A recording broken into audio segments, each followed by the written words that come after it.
찬송가 366장 찬양하겠습니다.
이제 교회와 일꾼과 사역들을 위해 그리고 한국교회와 나라와 민족을 위해 특별히 산상 집회를 통해 우리 교회가 더욱 생명이 풍성한 교회가 될 수 있도록 주여 한번 부르짖고 함께 기도하겠습니다.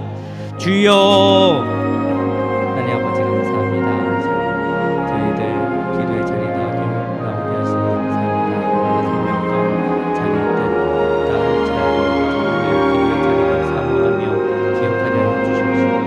저희 힘으로 살아가는 삶이 아닌 오직 하늘로부터 오는 하나님으로부터 오는 능력을 살아가는 하루가 되게 하여 주시옵소서.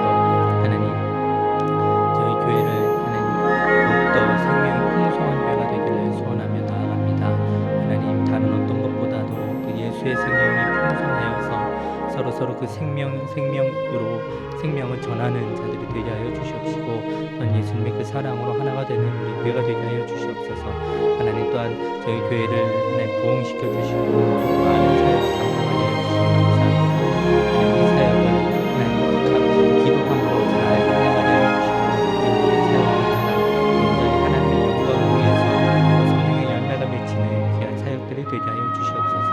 하나님 이를 위해서 섬기는 많은 일꾼들 기억하여 주시고 특별히 동네 원로 목사님 하나님 그 앞으로의 모든 삶을 주님 주관하여 주시고 복되게 하여 주시고 건강하게 하여 주시옵소서. 그래서 동네 원로 목사님을 통하여서 시대와 한국교회가 하나님 기뻐하시는 교회가 될 수 있도록 귀하게 사용하여 주시옵소서. 하나님 담임 목사님 하나님 목회하고 그 말씀 선포하실 때마다 하나님 그 말씀 가운데에 놀라운 하늘의 비밀을 증거하게 하여 주시고 하나님 그 말씀을 통하여서 살아나는 역사가 일어나게 하여 주시옵소서. 하나님 교회에 또 많은 돕는 직분자들이 있습니다. 하나님 늘 이 직분을 소중히 여기며 나아가게 하여 주시옵시고 하나님 사람 앞에서 행하는 것이 아닌 하나님 이제 다음 주에 산상 집회가 있습니다. 하나님 그 산상 집회를 통하여서 주님 역사하여 주시고 하나님 이 시대에 또 우리 교회 가운데 말씀하시고자 하는 그 귀한 말씀을 선포되게 하여 주시고 하나님 그 말씀을 받아 저희들도 더욱더 예수의 생명을 풍성한 하나님의 은혜만을 붙잡는 믿음의 제자의 삶을 살아가게 하여 주시옵소서. 꿈과 내면 가운데 있습니다. 그 가운데서도 저희 모든 삶을 좀 도와주시고 지켜보아여 주시옵소서. 날마다 하나님 그 모습 가운데 돌보시는 살아가게 하여 주시고 이 코로나 바이러스에도 하나님 한 명도 코로나 바이러스 때문에 어려움 당하는 일 없도록 좀 지켜주시고 속히 이 바이러스가 하나님 이 나라에서 또 전 세계적으로 속히 사멸될 수 있도록 좀 귀한 은혜를 내려 주시옵소서. 모든 말씀 예수님의 이름으로 기도드립니다. 아멘.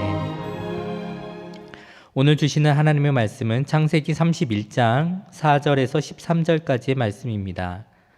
창세기 31장 4절에서 13절까지의 말씀을 제가 봉독하겠습니다.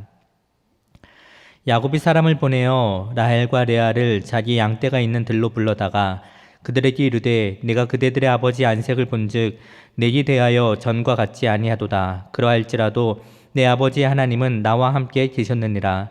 그대들도 알거니와 내가 힘을 다하여 그대들의 아버지를 섬겼거늘 그대들의 아버지가 나를 속여 품삯을 10번이나 변경하였느니라. 그러나 하나님이 그를 막으사 나를 해치지 못하게 하셨으며 그가 이르기를 점 있는 것이 내 삭시 되리라 하면 온 양떼가 나은 것이 점 있는 것이요 또 얼룩무늬 있는 것이 내 삭시 되리라 하면 온 양떼가 나은 것이 얼룩무늬 있는 것이니 하나님이 이같이 그들의 아버지의 가축을 빼앗아 내게 주셨느니라.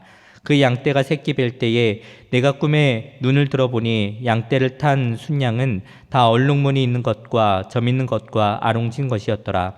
꿈에 하나님의 사자가 내게 말씀하시기를 야곱아 하기로 내가 대답하기를 여기 있나이다 하매 이르시되 내 눈을 들어보라. 양떼를 탄 순양은 다 얼룩무늬 있는 것, 점 있는 것과 아롱진 것이니라.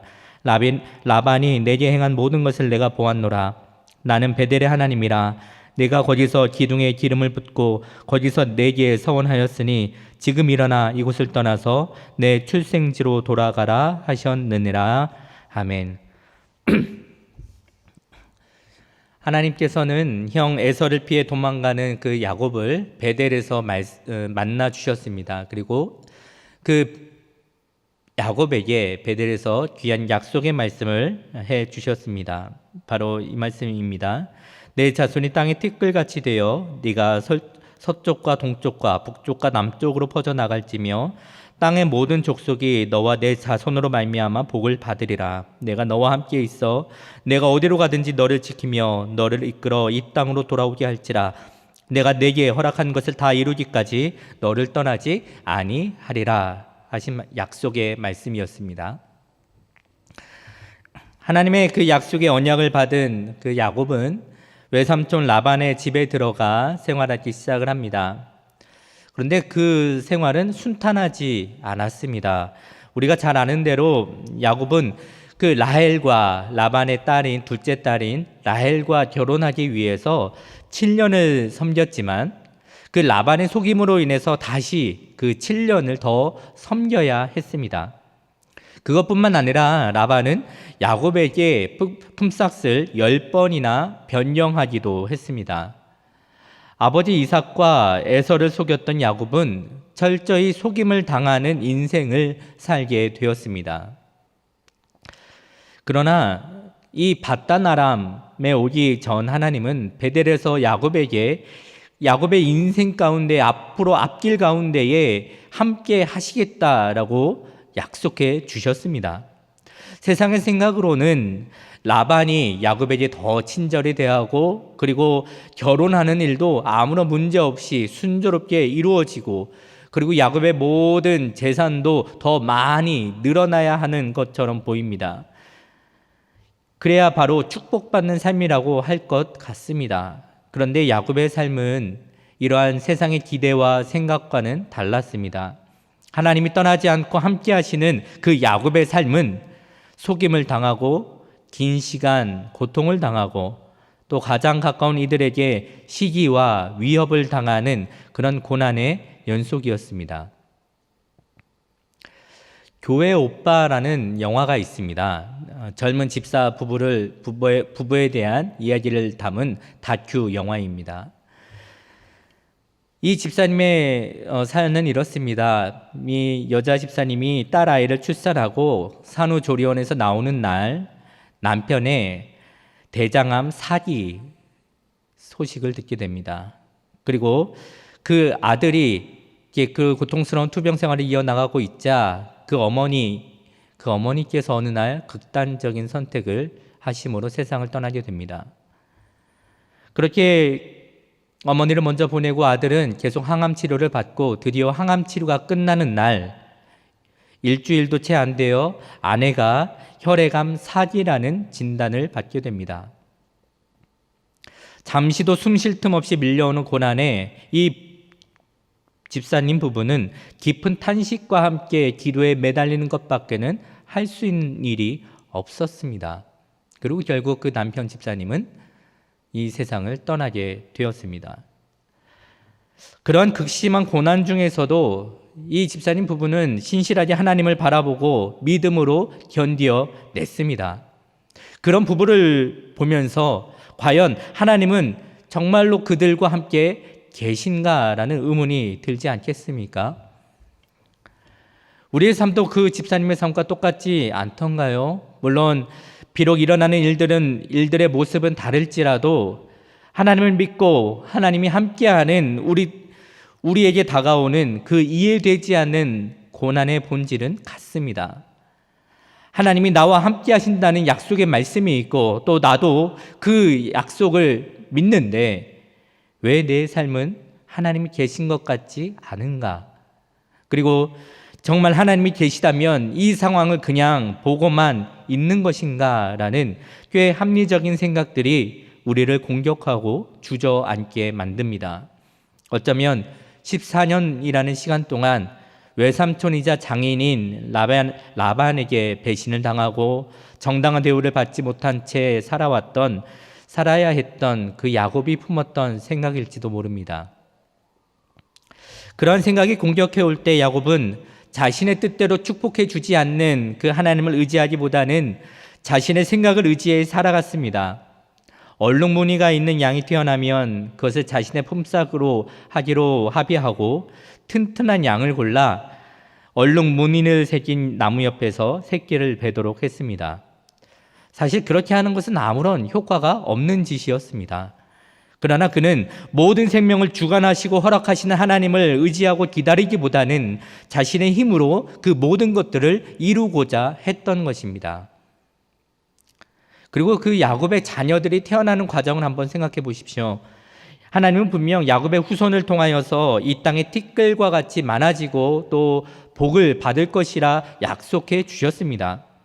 그러면 그렇게 축복된 후손들, 자녀들이 나타날 것이다 약속해 주신 그 말씀을 위해서면 자녀들이 잉태하기 전부터 기도로 준비하고 그리고 태어난 생명으로 인해서 감사하고 예배드리는 그런 모습들이 그려져야 할 것인데 야곱의 12아들들이 태어나는 그 과정을 보면 그렇게 아름답지 않습니다. 레아와 라헬이 서로 시기하듯 경쟁하며 자녀를 낳는 모습을 우리는 창세기 30장에서 확인할 수 있습니다. 또한 자신들마저 부족하니까 자신들의 여종들을 통하여서 자녀를 낳아 경쟁에서 이기려고 하는 그 모습들이 그려지고 있습니다. 이렇게 태어난 야곱의 자녀들을 통해서 12지파가 생겨나게 되었습니다. 12지파가 생겨난 그 시작된 모습은 그렇게 아름답거나 거룩해 보이지 않습니다. 그리고 부단히 애를 쓰며 자신의 생각과 꾀를 의지하여 하나님의 복을 받고자 했던 그 야곱도 하나님을 의지하는 믿음이 드러나기보다는 인간적인 모습으로 채워져 있었습니다. 그러나 하나님께서는 이러한 인간적인 죄악된 모습을 하나님의 은혜로 바꾸어 주십니다. 시기와 경쟁으로 태동했던 12아들에게 하나님의 은혜가 부어지자 하나님의 백성인 12지파가 12지파가 되게 하셨습니다. 자신의 꾀를 통해 하나님의 복을 얻으려 했던 야곱에게 하나님의 은혜가 임하자 오늘 본문 9절에 나와 있듯이 하나님이 이같이 그대들의 아버지의 가축을 빼앗아 내게 주셨다. 이렇게 모든 것이 하나님께로부터 왔음을 고백하는 야곱이 되게 하셨습니다. 하나님은 우리와 함께 하십니다. 하나님은 지금도 살아계시고 그 자녀들을 세밀하게 돌보십니다. 하나님은 전능하시며 그 능력이 우리의 삶에 충만하게 역사하고 계십니다. 바단 아람에서의 야곱의 삶처럼 우리에게 잠깐 하나님이 우리를 훈련시키시고 연단하는 그 고난이 있을지라도 슬픔을 기쁨으로 바꾸시는 그 하나님의 결말을 우리는 알고 있기에 감사함으로 넉넉히 이길 수 있습니다. 우리 마음속에 우리를 무너뜨리려 하는 그 세상의 생각이 공격해 올 때에 그 베델의 하나님께로 돌아가십시오. 그 하나님은 우리와 함께 하시며 사망의 음침한 골짜기를 걸어간다 할지라도 우리를 그 품에 안아주시고 우리를 보호해 주시는 분이십니다. 13절 말씀입니다. 나는 베델의 하나님이라 내가 거기서 기둥에 기름을 붓고 거기서 내게 서원하였으니 지금 일어나 이곳을 떠나서 내 출생지로 돌아가라 하셨느니라.